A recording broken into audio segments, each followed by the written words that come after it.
Hallelujah, praise the Lord. Welcome to another message. At ngayon po ay nasa chapter 20 na tayo, verse 17 to 28. At ang title ng mensahe natin, A Servant Heart o Puso ng Alagad. Ito po ay patungkol sa trono o ang cross. Mga kapatid, mahigit 3 taon pong kasama ni Jesus ang kanyang mga disipulo at tinuruan ng patungkol sa kaharian ng Diyos at nag-perform ng iba't ibang klase ng mga miracles at mga katuroan patungkol sa kaharian. Ngunit, pagamat kasama nila si Jesus, duol sila kay Jesus, ganun pa rin ang kanilang kaisipan. Hindi pa rin nagbabago ang kanilang kaisipan patungkol sa makamundong bagay. Gusto pa rin nila ang mga position, power at success ng kalibutanong bagay. Hindi rin po ba parang tayo, maraming beses na po tayong nagtitraining sa church, nakakarinig ng mensahe, ngunit yung puso natin ay wala pa ring pagbabago, puro pa rin ng makasarili o pansariling bagay ang lagi nating inuuna. Dito po sa Matthew 20 verse 17 to 28, makikita natin ang contrast ng dalawang klase ng kaisipan o mindset, ang worldly mindset or kingdom mindset. O gusto ba natin ng crown or glory, position, o gusto natin ng cross na nagsisimbolo ng problema at sufferings. Dito po sa kwento ng Matthew 20 verse 17 to 28, lumapit po ang ina ni James at ni John, which is si Salome, na kapatid ni Mary, at ginamit nila ang kanilang connection to Jesus sapagkat related sila kay Jesus, at tinanong kung sino pwede bang ilagay sa kanan o sa kaliwa pag dumating na ang paghahari ng Panginoon. Nakakalungkot man na isipin, ganito rin tayo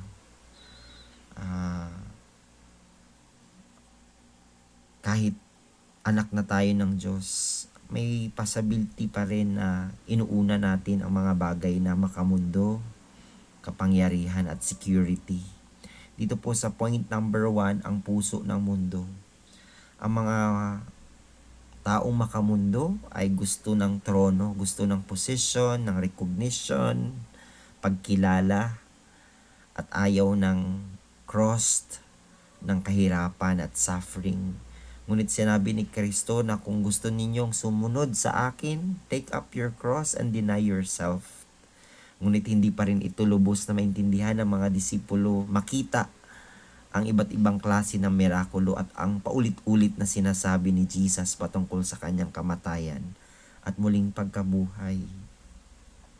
Nanghingi ang kanilang nanay na si Salome ng special position. Lord, pwede po ba yung anak ko sa right at sa left? Ganito tayo. Napakaklaro po ng kanilang intention. Gusto nila makilala sila, gusto nila ma-recognize sila, at hindi nila naintindihan na ang pagsunod kay Kristo ay kalikip nito ang i-deny ang sarili at suffering. Kaya sabi ni Jesus, hindi nyo alam ang inyong hinihingi. Mga kapatid, mga igsoon, ganito tayo madalas, hindi lang minsan. Gusto natin ng blessing pero ayaw natin ng testing sa kinabuhi. Gusto lamang natin yung easy life, walang problema, hayahay. Ayaw natin ng mga problema. Gusto natin ng crown, ng position, makilala yung pangalan natin. Tapos kung hindi tayo makilala o ma-recognize, magsama yung loob natin. Ayaw natin na makakasakit. Gusto natin tayo yung tinataas. Para bang estudyante, gusto maging top pero ayaw namang mag-aral.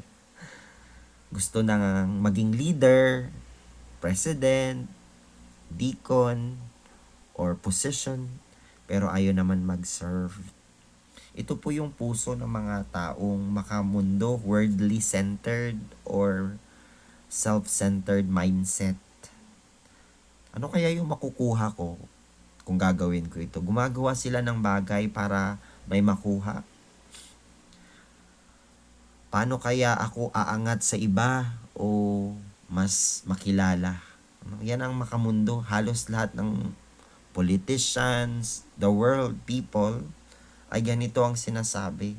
At nakakalungkot kahit ang mga Kristiyano na matagal na sa loob ng simbahan. Ngunit sinasabi ng Panginoon, the greatest among you shall be the servant. Kung gusto mong maging dakila, kailangan mo magsilbi, maging pinakababa.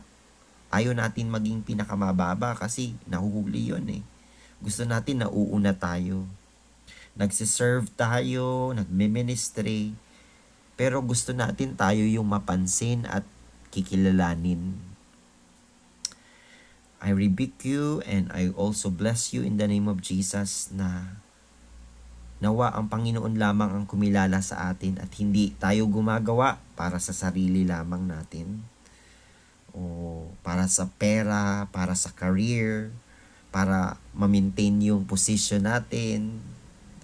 But we follow God's plan at nakikita natin yung pagkilos ng Panginoon sa buhay natin. Hindi tayo nagko-compare sa sarili natin. No? We don't compare ourselves because we know we are unique.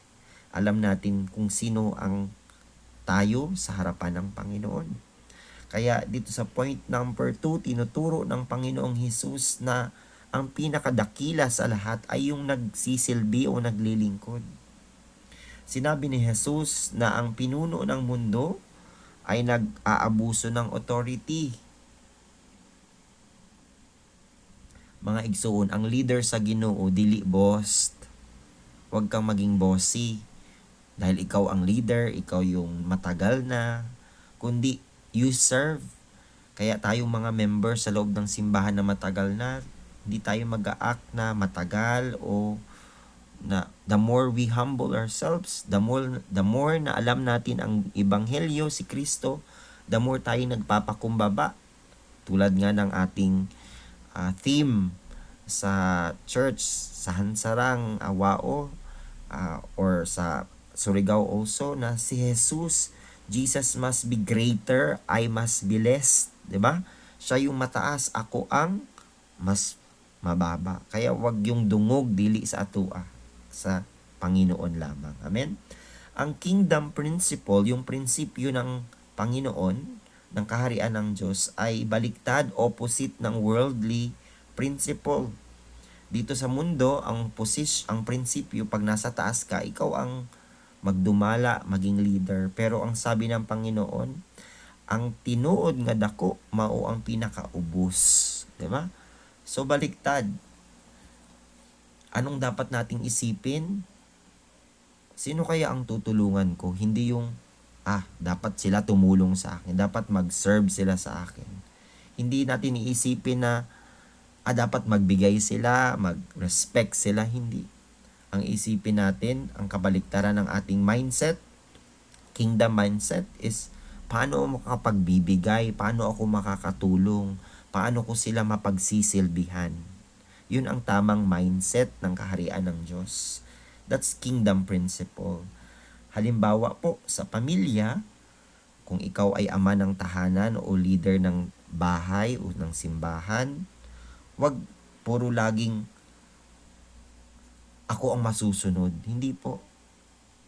Dapat paano ako makakatulong sa asawa ko, paano ako makakatulong sa mga anak ko, o kung ikaw ay anak, paano ako makakatulong sa aking mga magulang, paano ako makakatulong sa aking leader. Hindi po, siya naman kasi yung leader, kaya siya yung nasusunod. Mali pong kaisipan yun. Sa loob ng simbahan, hindi lamang tayo uma-attend for attendance para ma-check ni Pastora Ami o makita tayo na pumunta tayo. Hindi. Dapat we are active na involved sa loob ng mga gawain sa simbahan. Bible study or konting paglilinis. Naalala ko nga sa Surigao, sa Wao, they help each other pag panahon ng anniversary. Yun po ang tamang gawin, mag-attend, magtumulong sa mga gawin at maglingkod, maglinis, no? Simpleng gawain. Sa buhay natin, ganun din. Tigilan na po natin ang pag-iisip kung paano sila magsiserve sa akin. But kung paano tayo makakatulong at makaka-help sa mga taong mahihina at nangangailangan ng ating tulong. Yun po ang turo ng Panginoon na paglilingkod. Number 3, ang halimbawa ni Jesus. Siya mismo ang naglingkod, sabi ng Matthew 20 verse 28. Siya ay hari, ngunit nahimong ulipon. Though he is king, but naging servant siya. No? Aron kita maluwas, no? Maligtas. Imagine ang hari ng mga hari, ang Panginoon ng Panginoon ay nagpakumbaba. He left his throne, iniwan niya ang kanyang trono, ang kanyang mga alagad, ang kanyang kaningningan, ang kanyang glory. Naglinis, ibig sabihin, nilinis niya ang mga paa ng mga disipulo to show them as an example ng pagsiserve sa iba. At hindi lang yon, siya ay namatay para sa atin. And that is servant leadership. Nawa tayo po ay maging servant leadership, which means nagpapakumbaba tayo. We serve people. Ako po ay nagpapasalamat sa buhay ng ating mga pastor. No, sila Pastor Henry sa Iloilo at sa mga workers natin na hindi man sila nakikilala or kulang man yung pangangailangan nila, pero they continue serve at they dedicate, nagbibigay pa nga sila para sa mga members. So I saw that in Pastor Ami's life and Pastor Charito. So I'm really blessed na maalala sila in my prayers. Si Jesus po ay may authority. Pwede niyang gamitin ang kanyang otoridad, ang kanyang kapangyarihan at ang kanyang posisyon. Kaya niyang utusan ang mga anghel, pero hindi niya ginawa. Hindi niya ginamit. Ngunit instead, ibinigay niya pa ang kanyang buhay. Inalipusta siya ng kanyang nilikha. Niyurakan, dinuraan. Ngunit para sa ating kaligtasan. Kaya wala po tayong dahilan para hindi mag-serve sa iba. So I hope na patuloy po tayong mag-serve sa Panginoon, whether kilalanin tayo ng iba o hindi tayo kilalanin. Nakita ko yung travel, no? Traveling mercy ng Panginoon sa bawat manggagawa natin. Patuloy lang po tayo, no? Ano ang hinahabol ba natin, yung crown, yung trono, yung kilalanin, sino ang nasa kanan, sino ang kaliwa? No? Hindi po. We value at we take our cross ingon pa diha, no? Ang mundo nagtuturo nga iangat mo ang iyong sarili, anong makukuha mo, yan ang gusto ng sanlibutan. Pero Jesus said, deny yourself and follow me. Hindi tayo naghahanap ng posisyon, ng recognition, pero puso na naglilingkod, humble sa Panginoon. So patuloy po tayo, no? Stay humble lang po, mga leaders ng simbahan natin. Bilang konklusyon po ng mensahe,